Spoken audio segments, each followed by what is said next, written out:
Paris, a bill that would create a 21-member elected board to oversee Chicago public schools advances in Springfield, but some lawmakers who supported the bill say they're not fully sold yet. That bill would divide Chicago into 20 districts, each of which would vote for a representative, plus a citywide elected post to oversee the board. But that appears headed for changes based on concerns raised by lawmakers and Mayor Lori Lightfoot.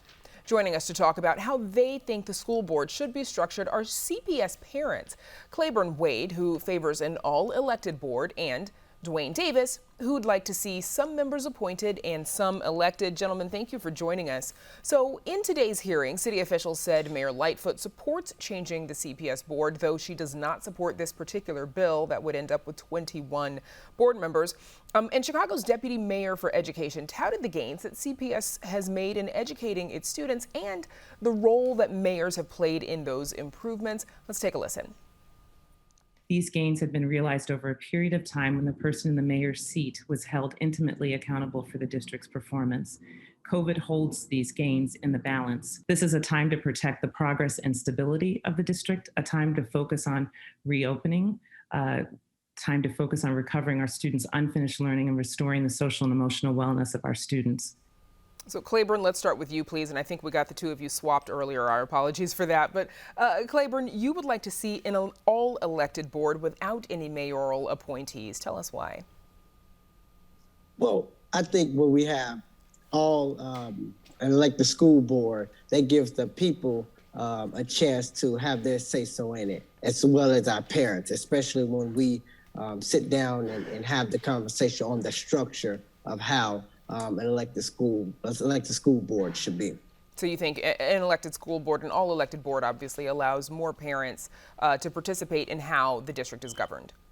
Absolutely. I would love to see a LSC structure, and that guarantees a seat for community leaders, teachers, school leaders, and parents, and as well as we will focus on how our kids are educated. And Dwayne, you'd like to see a so-called hybrid board where some members are elected, some are appointed. Why do you think that's the best way to go? First of all, thank you for having us here this evening. And I'm just happy to see two African-American male parents here advocating for our young people and our youth in our city.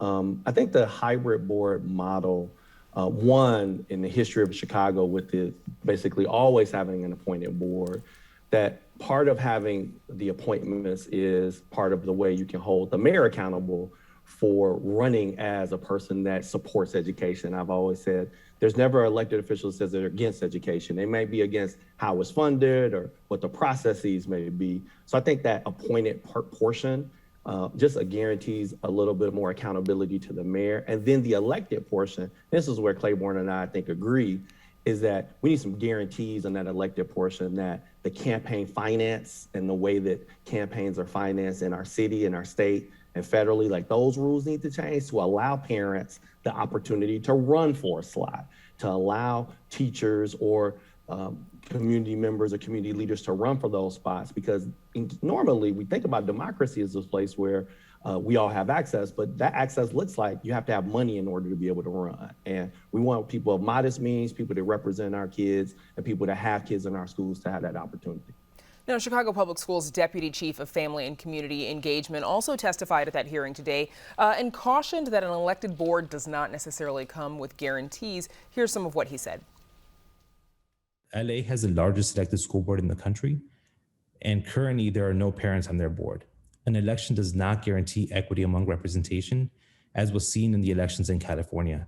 They cost millions of dollars, which for most of our parents, at least mine, I know, they don't have, which brings to the question of special interest and who is funding school board elections and for what reason. In Claiborne, should there be limits on campaign contributions or public financing? Absolutely. I think we've been talking about campaign finance reform probably since all 31 years of my life, and probably even before that. It's very important. And that's the reason I support the LSC model, because the LSC model caps the funding on campaign contributions. And by that way, good parents with good ideas is guaranteed to be elected to the board. And just so viewers understand, clarify the LSC model. Obviously, local school councils are elected within the school, but tell us how that model would apply to this election.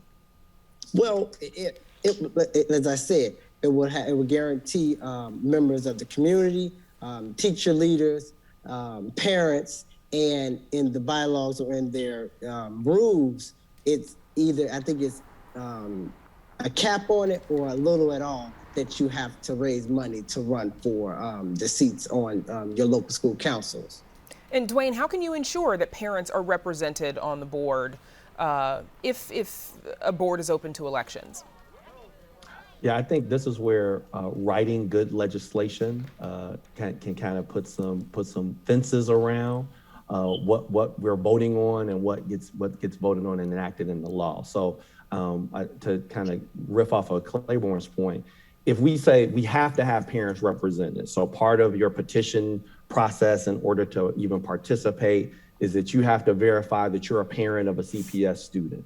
That's one way to think about it. And I think the other way, and I thank you for playing Deputy Segura's comments, he talked about, and Deputy Mayor Sybil talked about making sure that the board represents the students that attend CPS. So 87% or approximately 87% of kids that go to Chicago Public Schools are Black or brown.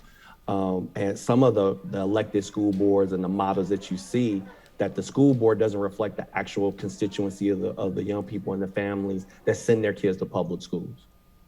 And Claiborne, do you believe that state lawmakers who are crafting these bills, are they getting enough input from parents? No, because I wasn't at the table. Parents that I've talked to, they weren't at the table.